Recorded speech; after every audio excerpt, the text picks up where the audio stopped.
ध्यान से सुन मेरे बच्चे, अब जो मैं कहने जा रहा हूं उसे सुनने के बाद तेरी आत्मा तक कंपन कर उठेगी, क्योंकि जिन चेहरों को तू अब तक अपना समझता रहा, वही चेहरे अंधकार में बैठकर तेरे पतन की रेखाएं खींच रहे थे। अब साईं स्वयं पर्दा उठा रहे हैं। अब अपने कान और अपने हृदय दोनों खोलकर सुन मेरे बच्चे। जब तेरे जीवन में वो क्षण अचानक सामने आ खड़ा हुआ, जिसका तूने स्वप्न में भी अनुमान नहीं लगाया था, तब तूने न तो भय दिखाया, नहीं अनिश्चितता। उस समय तू एक अडिग पर्वत की भांति शांत और स्थिर रहा। क्या तुम भी बाबा पर अडिग विश्वास रखते हो?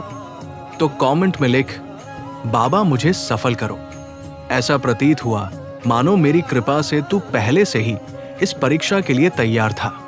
मैं देख रहा था, तू हिला नहीं, तू टूटा नहीं, तू डरा नहीं।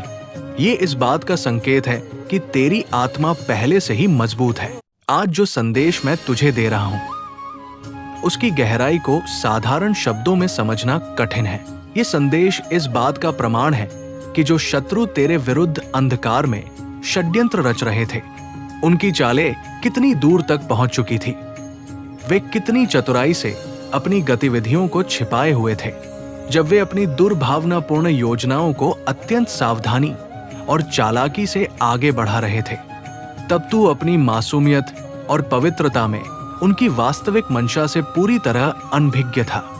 तूने अनजाने में ही सही उन्हें अपनी योजनाओं की एक भी झलक नहीं लगने दी। इस कारण वे अपनी गतिविधियों को गुप्त रखने में सफल रहे। वे लोग जो सदा तेरे आसपास मंडराते रहे, तेरे हर कदम पर दृष्टि रखते हुए तेरे शुभ चिंतक होने का ढोंग करते रहे, उन्होंने तुझे कभी ये आभास नहीं होने दिया कि उनके हृदय में तेरे प्रति कितनी ईर्ष्या और घृणा भरी हुई है। उनकी ईर्ष्या इतनी गहरी थी कि वे तुझे जीवन में आगे बढ़ते, सफल होते, प्रसन्न रहते या उन्नति करते हुए नहीं देख सकते थे। उनका एकमात्र उद्देश्य था तुझे नीचे गिराना, लेकिन उन्होंने इसे इतनी चालाकी से छिपाया कि तू उनकी वास्तविक भावना को समझ ही नहीं पाया। आज का ये विशेष दैवीय संदेश मेरे उस बच्चे के लिए है जिसने हाल के दिनों में अपने आसपास कुछ आसुरी और अप्रिय ऊर्जाओं की उपस्थिति को अनुभव किया है। मैं स्पष्ट देख पा रहा हूं कि तुझे जानबूझकर निम्न ऊर्जा यानी हताशा, निराशा और मानसिक बोझ के घेरे में खींचने के प्रयास किए गए। इन प्रयासों में न केवल तुझे मानसिक और भावनात्मक तनाव देने की चेष्टा की गई, बल्कि हर संभव उपाय से तुझे नीचा दिखाने और तेरी प्रगति को रोकने की साजिशें रची गई। ये स्थिति साधारण नहीं है। कुछ दुष्ट प्रवृत्ति के लोग सक्रिय हैं। उनकी मंशाएं इतनी नकारात्मक है कि वे अपनी स्वार्थपूर्ण इच्छाओं की पूर्ति हेतु किसी भी मर्यादा को लांघने से नहीं चूकते। उनका एकमात्र लक्ष्य है तेरा पतन।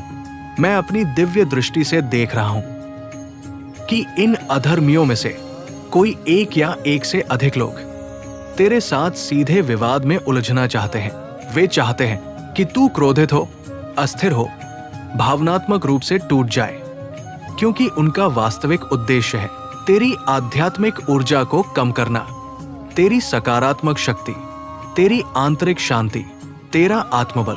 इन्हीं से वे डरते हैं।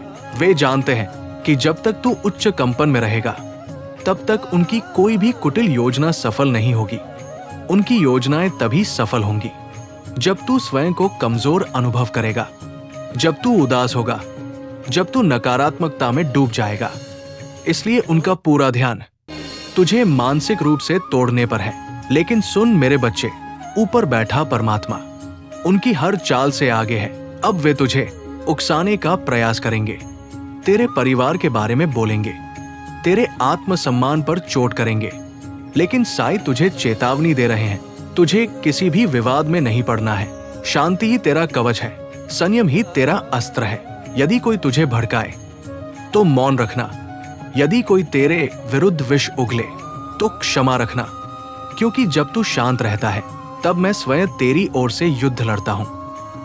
मैं देख रहा हूं कि तू मंत्र जप कर रहा है, ध्यान कर रहा है, स्वयं से प्रेम कर रहा है।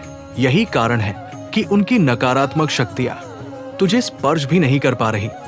अब मैं तुझे एक विशेष निर्देश देता हूं। संगीत से जुड़, भजन, कीर्तन, नामस्मरण जो तुझे आनंदित करे। संगीत तेरी आत्मा को उच्च आवृत्ति पर रखेगा।